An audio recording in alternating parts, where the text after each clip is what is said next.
Fala pessoal, no vídeo anterior eu gravei falando sobre se vale a pena ou não cursar filosofia sendo um jovem, e nesse vídeo eu acabei também comentando um pouco sobre a atuação do professor de filosofia hoje em dia, que se restringe basicamente à sala de aula e que já não é mais tão atrativo, né? Eu elenquei no vídeo uma série de adversidades que existem hoje nas escolas, e não é novidade, né? Há vários professores por aí no YouTube e nas redes sociais também já alertando para um monte de coisas ruins que estão aí na escola, que está tornando a profissão de professor cada vez mais inviável, né? Inclusive, há pesquisas aí de que pode acontecer um apagão de professores nas próximas décadas, porque ninguém mais quer ser professor. É uma profissão que está sendo desmontada, é desmotivante, né? Você entrar numa sala de aula, os alunos não estão interessados e todo o sistema também não colabora, né? Então, tantos desafios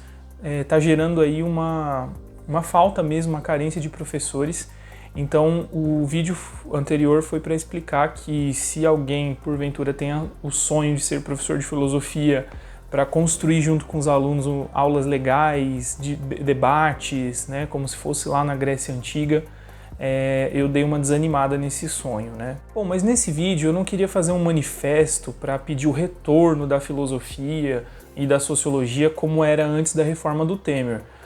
Não porque eu acho que isso deve ser uma luta da classe aí, dos professores que deveriam se unir para fazer essas exigências, e se isso não acontecer, é um movimento natural da sociedade, e quem vai sair perdendo, né, eu acho que são os alunos. Os professores podem de repente perder empregos e tudo mais, mas faz parte de um processo natural da sociedade que vai se transformando, né? Eu acho que as pessoas elegem governos que não dão a mínima importância para essas disciplinas na escola, e a própria escola, como uma instituição, ela vai se moldando ao tempo que ela está inserida, e o nosso tempo é um tempo de desprezo das áreas de humanas, das áreas de conhecimento, né? Então nesse vídeo eu não vou focar tanto num pedido, numa nostalgia de um retorno desse estágio anterior, mas eu gostaria de trazer nesse vídeo o que está em jogo hoje dentro da escola e quais são as perspectivas da educação. E como viés para falar sobre esse assunto neste vídeo aqui,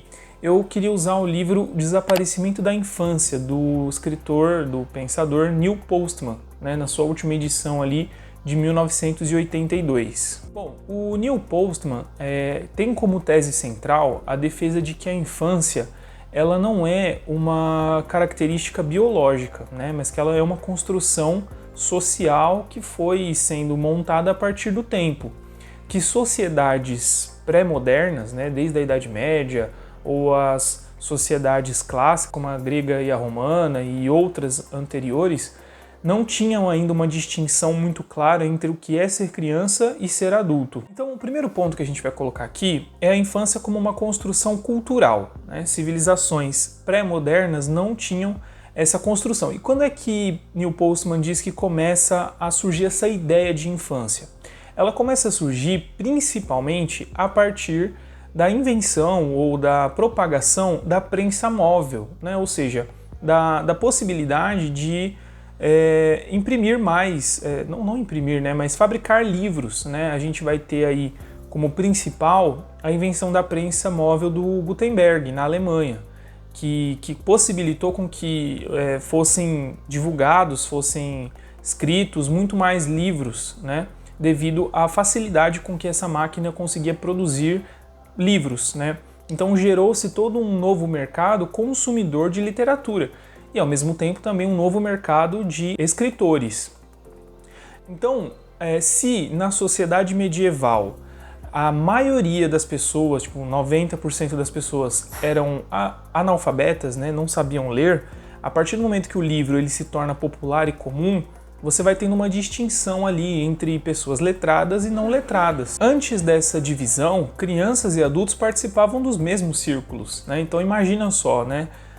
Imagina crianças participando de conversas de adultos que envolvem temas sensíveis, sexualidade, palavras obscenas. Então esse era mais ou menos o contexto na Idade Média, mas que foi se transformando à medida que houve essa divisão entre letrados e iletrados. Bom, então a invenção da imprensa criou uma barreira simbólica entre adultos e crianças. Por quê? Porque ler exige certas habilidades, né, que as crianças têm dificuldade de dominar.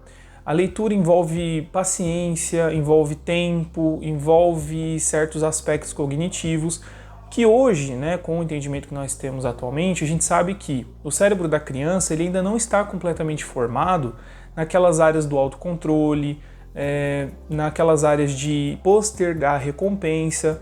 Então as crianças elas têm atitudes muito mais extravagantes, atitudes imediatistas, comportamentos descontrolados, o que torna o aprendizado da leitura mais difícil, né? E por isso que existem várias técnicas aí de como alfabetizar crianças, apelando para as formas mais lúdicas, para músicas, para brincadeiras, justamente para manter ali o foco, a atenção da criança, que é algo tão limitado. Mas que para o adulto já é um pouco mais fácil, né? O adulto ele já consegue se concentrar um pouco melhor, consegue segurar um pouco mais o seu corpo, se controlar, né? Então criou-se essa barreira entre os leitores e não leitores. E os leitores, então, passaram a ter contato com as tradições, né? Com os textos, com sabedorias que transformaram a sua mentalidade, transformaram o seu modo de ver o mundo, né?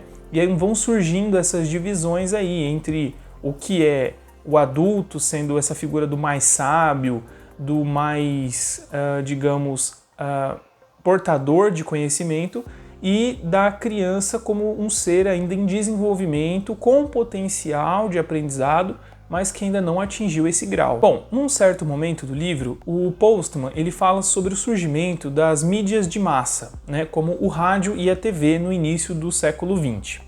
Esses aparelhos, né, tecnológicos de mídias de massa, eles começam a borrar, a apagar essa linha divisória entre infância e fase adulta. Porque esses veículos de massa eles são feitos para a maioria das pessoas consumirem, né? Difícil você controlar se uma criança vê ou não vê, de modo que agora, com esses novos veículos, as crianças passam então a ter contato com linguagens que antes eram apenas de adultos, com imagens também que eram voltadas ao mundo dos adultos. Então se antes ali, depois da Idade Média, na fase moderna, a distinção entre criança e adulto era dada pela habilidade, pelo domínio do código da linguagem, do código escrito, com os veículos de comunicação em massa, rádio, TV e hoje das redes sociais, essa linha vai sendo borrada, né? De modo que crianças e adolescentes vão entrando na fase adulta muito mais rápido, dominando sua linguagem, dominando seus segredos, palavras que antes eram reservadas só aos adultos, né? E algo muito importante que eu ainda não falei aqui, mas que o Postman faz na construção no seu livro, que é a ideia de vergonha, né? Com também o surgimento da prensa móvel, da divulgação dos livros, do domínio da linguagem, surge também uma certa vergonha de certos assuntos que as crianças não devem ouvir, né? Que não existia nas sociedades antigas, né? Então você imagina crianças ali nas rodas de conversas da Grécia, de Roma, elas ouviam conversas sexuais, palavrões, contos de guerra, coisas que hoje nós consideramos como bárbaras e horríveis, e então não havia essa noção de infância que foi sendo construído ali na Idade Média. E hoje, né, nos tempos contemporâneos com os veículos de massa, as crianças voltam a ter contato com esses assuntos, né?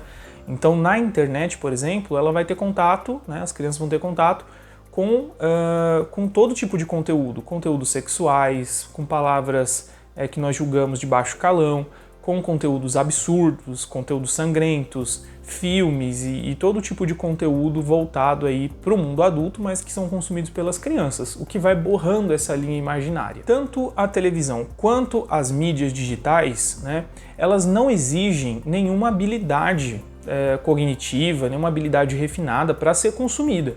Então é muito fácil, né? Qualquer pessoa com um mínimo aí de autonomia pode abrir o celular, ligar a televisão e começar a consumir aquele conteúdo. Ele é feito para as massas, de modo que ele vai trazer um certo... os conteúdos da mídia digital são muito superficiais, né? Eles são voltados para o grande público, né? Você tem personagens que não tem religião, não tem pensamento político, não se aprofunda em muita coisa, né?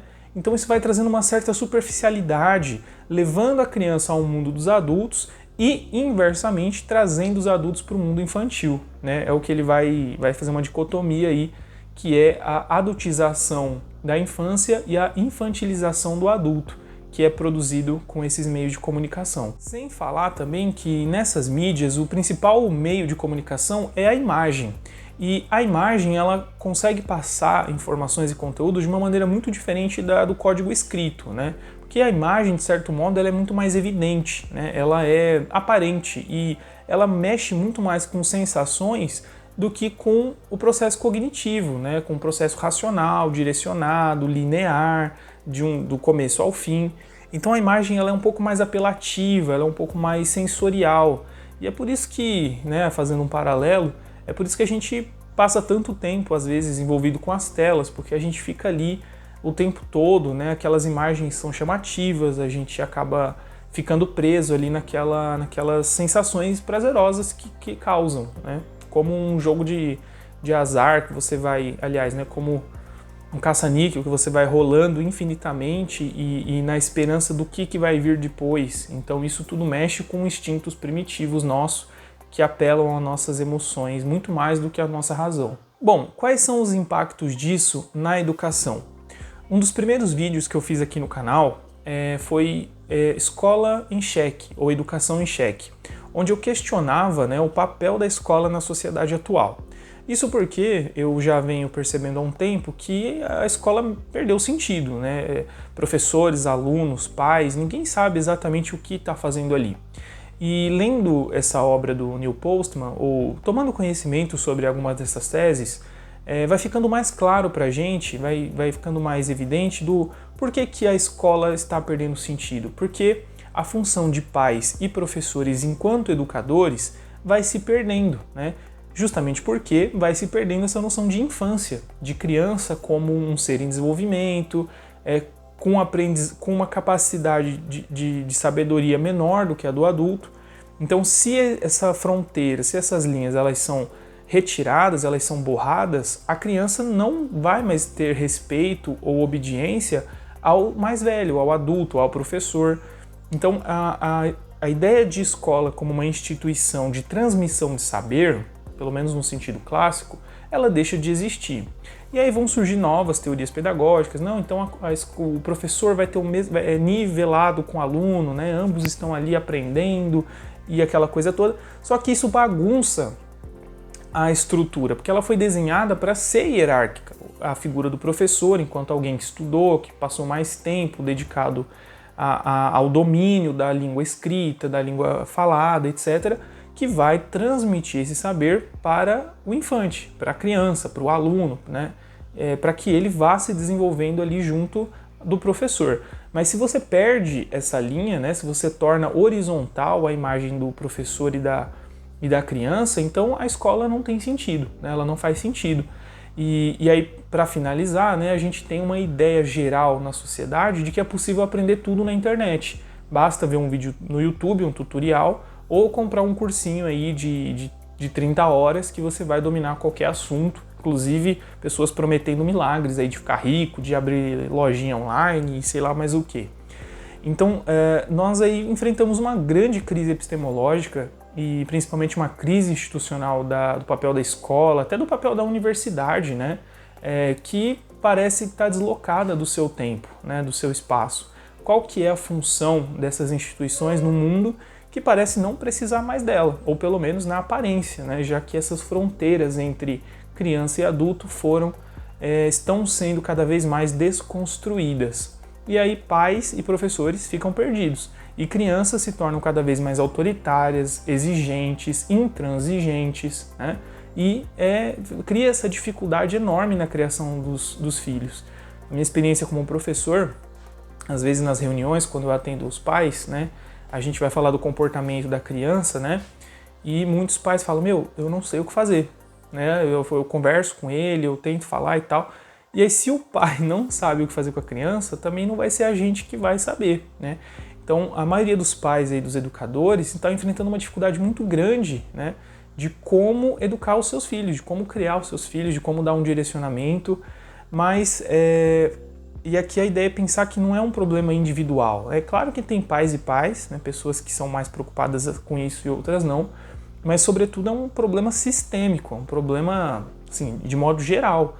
A noção de infância está desaparecendo.